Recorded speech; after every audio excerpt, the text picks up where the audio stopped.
আসসালামু আলাইকুম গাইস। এই সেই গরিপুরের ভাইরাল পিঠার দোকান। এটা হচ্ছে কি শুটকি পিঠা। এই যে পিঠা, শুটকি পিঠা।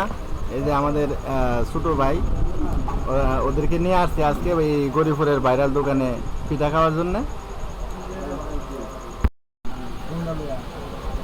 সেই সাথ ভাই, এই গরিপুর আসলাম আমরা এই ছোট ভাইদের নিয়ে পিঠা খাইতে, ভর্তা পিঠা।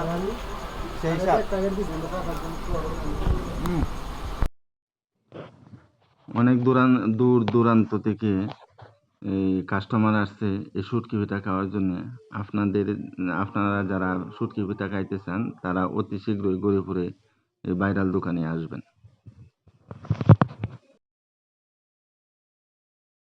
আমরা 30টা দিচ্ছেন, সব খাইছি তো? হ্যাঁ, সব চালে একটু চা খাওয়া যায়। আদা করলাম চাটা খাওয়া যায়। ঠিক আছে। আচ্ছা, আপনার নাম কি? আমার নাম সেলু মিয়া। আপনি এই দোকানদারি কবে থেকে করেন? 4-5-6 বছর ধরে। ক্যামেরা ছায়া পথে সাউন্ড লাগতো না। আচ্ছা, আপনার ছয় বছর। পিঠা খাই অনেক ভালো লাগলো, অনেক স্বাদ পাইলাম। দোয়া করবেন আলহামদুলিল্লাহ।